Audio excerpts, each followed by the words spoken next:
Bonjour et bienvenue dans ce nouvel épisode du journal d'une agoraphobe. Dans ce podcast, je partage mon parcours d'ancienne agoraphobe. Je ne suis ni médecin ni thérapeute, mais si mon humble expérience peut offrir quelques pistes à certains d'entre vous et contribuer à libérer la parole sur un sujet qui stigmatise encore trop de personnes, alors mission accomplie. Le quatrième livre que je vais vous présenter dans le cadre de notre cycle de lecture estivale est Angoisse et anxiété, les vigiles de notre équilibre mental de Michel Larrivé. Vous allez me dire qu'il y a des centaines de milliers de livres sur l'angoisse et l'anxiété. Alors, pourquoi est-ce que je choisis de vous présenter celui-là? La réponse est plus que simple. Parce que c'est celui sur lequel je suis tombée par hasard à l'époque, et pour une personne comme moi, qui n'avait pas vraiment de notion de psychologie et qui ne comprenait pas vraiment ce qui était en train de lui arriver, ce livre a eu le mérite de me faire comprendre un certain nombre de choses. Et notamment une chose cruciale. Nous sommes tous plus ou moins conditionnés, de par notre éducation, de par la société, à considérer nos émotions comme des troubles à éliminer. L'arrivée, elle, nous invite à les percevoir comme des signaux précieux de notre psyché. Je viens de relire le livre pour cet épisode de podcast et je pense ne jamais avoir mis le doigt sur le fait que l'auteur établit une distinction importante entre l'angoisse et l'anxiété. L'angoisse tend à être plus immédiate et intense, souvent liée à une menace perçue dans le présent, tandis que l'anxiété se projette davantage vers l'avenir et concerne nos anticipations et nos craintes. Quoi qu'il en soit, selon l'arrivée, chaque manifestation d'angoisse ou d'anxiété porte un message spécifique.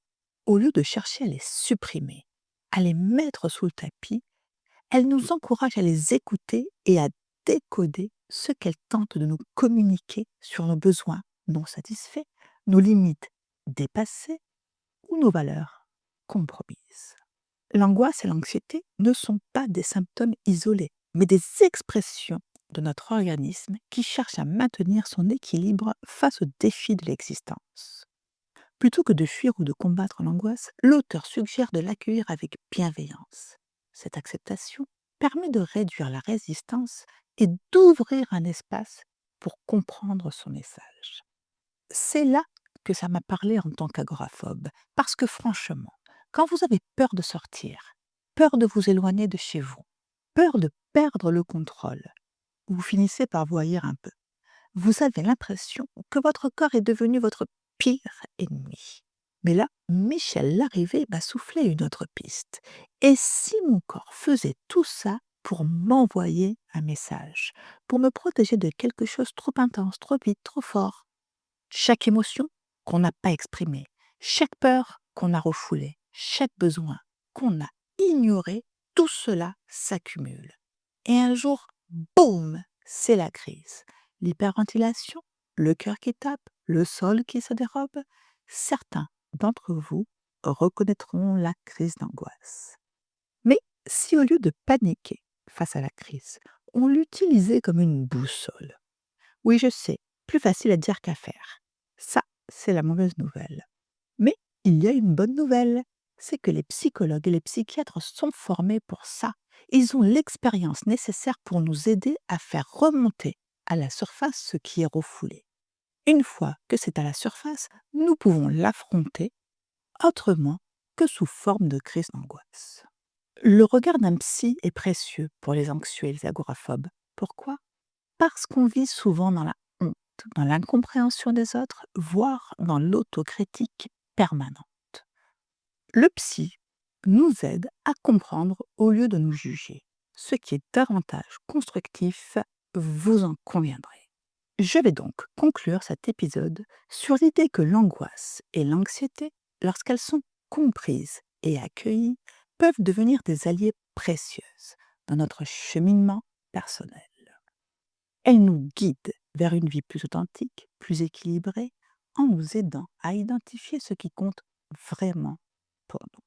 Et oui, l'angoisse et l'anxiété ne sont pas nos ennemis, mais plutôt les vigiles, comme le mentionne Michel Larrivé qui veillent à notre équilibre mental. Elles agissent comme un système d'alarme interne qui nous alerte lorsque quelque chose dans notre vie nécessite notre attention. Alors ouais, ça ne rend pas les crises plus faciles, mais ça change quelque chose à l'intérieur. On se sent un peu moins en guerre contre soi-même, ce qui est énorme.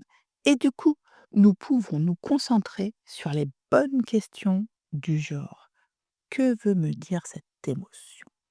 Une dernière chose, si le concept vous est inconnu ou peut vous paraître perché, sachez que ce livre est vraiment très pédagogique et facile à lire. Sur ces mots, je vous souhaite une bonne lecture et je vous remercie pour votre écoute. Votre avis sur ce livre m'intéresse. N'hésitez pas à me laisser un message. Vous pouvez également laisser à cet épisode de podcast un commentaire, une évaluation. Vous pouvez aussi vous abonner à ce podcast. Ça m'aide énormément à le faire connaître et ça lui donne vie. Ce podcast, c'est aussi le vôtre. Vos retours, vos messages, vos histoires me nourrissent et me donnent envie de continuer à partager avec vous. Rendez-vous lundi prochain pour la présentation d'un nouveau livre.